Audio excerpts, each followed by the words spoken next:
Hey, this is Josh X reacting for Dojo 7, and today we're going to be reviewing a video on how to be more straightforward, I think is what it is. As always, we want to hear from you in the comments below with your thoughts and video suggestions, and never forget, you can check out dojo7.com for apparel and more ways to support. Let's get to the video.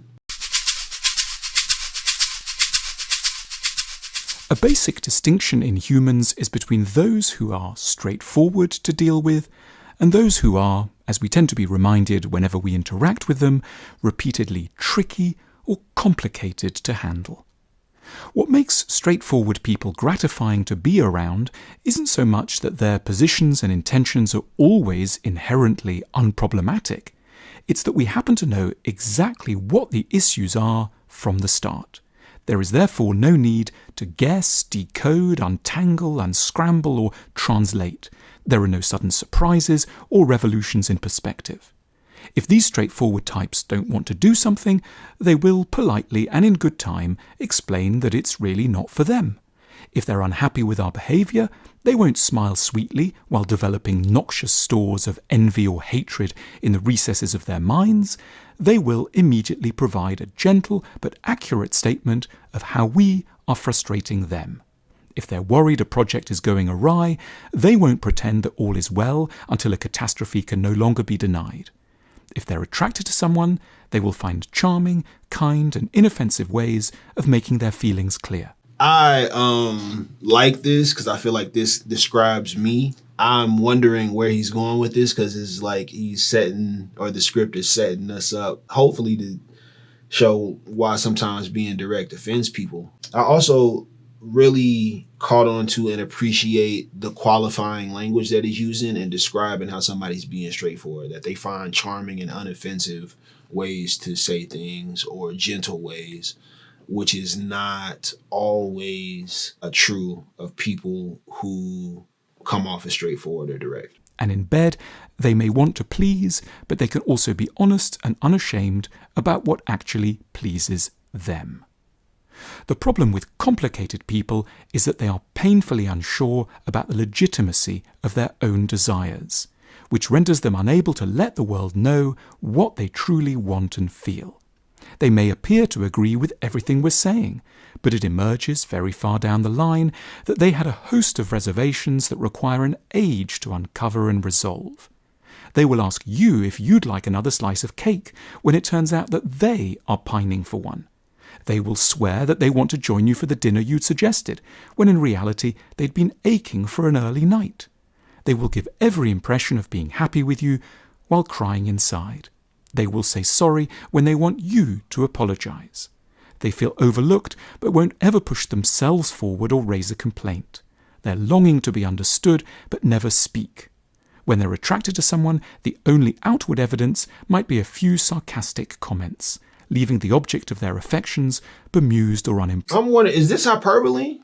Are there really people that like, I mean, of course there are like some people, but are there a lot of people that this is how they live their life? I can relate with feeling conflicted about telling somebody how you really feel because you are afraid of their response. But I can't think of many other reasons that occur naturally to me why you would want to do one thing and say you want to do something else, or hold on to thoughts and alarms and like not speak up. The reason that like occurs to me is that there is some fear of what the response will be if I speak up. But this is suggesting that that's not that some people are just, I don't know, like uncertain or confused or whatever he's trying to say. Around sex, they go along with what they feel might be normal, as opposed to what actually interests them. What could explain such confusing complexity? The root cause is poignant. It springs not from evil or inherent manipulativeness, but from fear. The fear of how an audience might respond. It's gotta be the fear of the response. So maybe more direct people are less afraid of how people will respond, but there's often good fucking reason to be afraid of how people are gonna respond. The fear of how an audience might respond were one's true intentions to be known. There is, as ever, likely to be a childhood origin to this pattern of behavior. A child becomes complicated, that is, underhand, roundabout, or even deceitful, when it's given the impression by its earliest caregivers that there is no room for its honesty. One can imagine a child whose needs for another biscuit, for a run round the garden, for help with homework, or for a chance not to see Granny, might have been received with irritation or open anger. This is suggesting that experiences with negative consequences for honesty develops a response of concealing your first thoughts and intentions. And of course, the example is from the most impressionable age, which is childhood. But this is also something that we can practice in organizations and relationships, where the culture of the organization or the culture of the relationship is that well-intentioned, well-meant honesty is met with a range of negative reactions, from irritation and annoyance to some type of corrective response that will set a environment and a spirit of people don't say what they really think, which in my opinion is not the most ideal way to do things. I don't think it leads to the best results. Open anger. It never quite knew when its parents would get annoyed or explode, or why. Or else a child might have sensed that a parent would be unbearably saddened if it revealed too many of its authentic aspirations. Why would one directly say how one felt or what one wanted if the result were to be shouting, tears, or a complaint from a loved but fragile grown-up that this was a betrayal or all simply too much?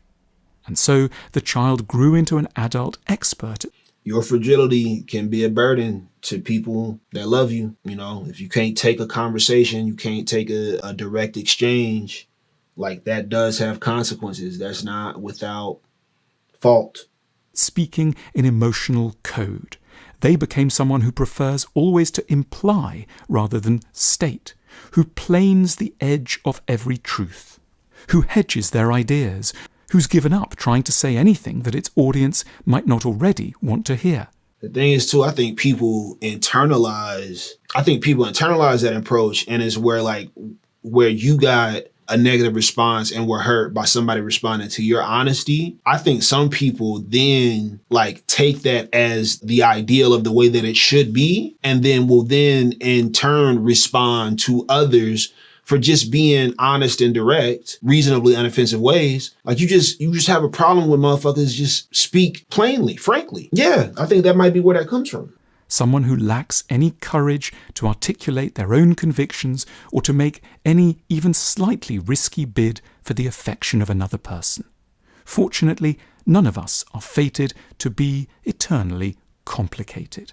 We can untangle ourselves by noticing and growing curious about the origins of our habitual evasiveness and reluctant slyness. We can register how little of our truth was originally acceptable to those who brought us into the world. Simultaneously, we can remind ourselves that our circumstances have changed. The dangers that gave birth to our coded manner of communicating have passed. No one is now going to shout at us or feel inexplicably hurt like they once did. This is such a important skill, not just for overcoming this, but overcoming a lot of burdens that we carry. Is just recognizing you big now. You know what I'm saying? The things that happen to you when you are unable to protect yourself or unable to provide for yourself as you have reached maturity don't exist anymore. And finding comfort in your present resources and your present strength is a tremendous antidote to fears of things that happen to a smaller, more vulnerable you. That you is still you, but this you is you too. Crucial resort, walk away. We can use the freedoms of adulthood to dare to own up to more of who we actually are. We can also recognize that our complicated behavior doesn't in fact please people as we might have hoped. Most of the people we deal with would far rather be frustrated head-on than sold in a roundabout way. He's also saying that you can reach a point to where you're comfortable sharing your honesty Because at the end of the day, if you grown and ain't really trying to hurt nobody, like what the fuck they gonna do? Would far rather be frustrated head-on than sold a fine tale and then have to suffer disappointment in gradual doses. The one that everybody is afraid of these days is what they can do is affect your ability to earn income. Maybe. I think you more often than not got to be out here doing some outrageous shit for somebody to like affect your ability to earn an income throughout an industry. But I think that there is a reality to a response to your directness is motherfuckers can lose their job. Now, losing your job is very annoying. It is definitely an obstacle. It definitely is not something to take lightly. But losing your job ain't the end of the world, especially if you are a performer and somebody that can get results and knows how to get another job. And there are a myriad of other things outside of your control, especially in the world that we live in of fluid capital and mergers and acquisitions and things like that. And just, you know, constant change in the present economy. There are way more things than being well-intentioned and respectfully honest that are bigger threats to you losing your job. So in the security of just being like a grown up and trying your best, you know, to be unoffensive, but still like speaking honestly, you know, when it's appropriate, I think some of the fear may be overblown. And I know that I've acted in this before where even I bite my tongue less than most. I have withheld out of fear of what the response would be and what the ultimate response could be. But, you know, if you're good at what you do, you'll get another job. And if you're good at what you do and bite your tongue all the time, you can still lose your job anyway. And if it ain't the job, like what else are we really talking about? Somebody gonna stop talking to you because you fucking, you know, say how you feel? Is that somebody that you want talking to you really? Were you respectful? We are never far from misaligned goals and divergent desires. However, the straightforward people among us have known enough love and acceptance early on to be able to bear the danger of ruffling a few feathers. They invest their energies in trying to deliver their truths with thoughtful diplomacy, rather than in burying them badly beneath temporary and saccharine smiles. We will discover simple communication when we can accept that what we want is almost never impossible for others to bear. It is the cover-up that always maddens and pains. Good video. I agree. Don't be afraid to ruffle a couple feathers. That might be some merch we need to put together and design because it's a powerful truth to walk in. That's going to be it for the reaction. Thank you for watching. If you enjoyed it, please go ahead, give us a like. If this would be valuable to anybody in your network, feel free to share it with them. If you want to stay up to date with videos that we're making as they come out, go ahead and hit that subscribe button. And never forget that you can check out dojo7.com for apparel and other ways to support. I'm Josh X, reactor for Dojo7, and I'm out. Peace.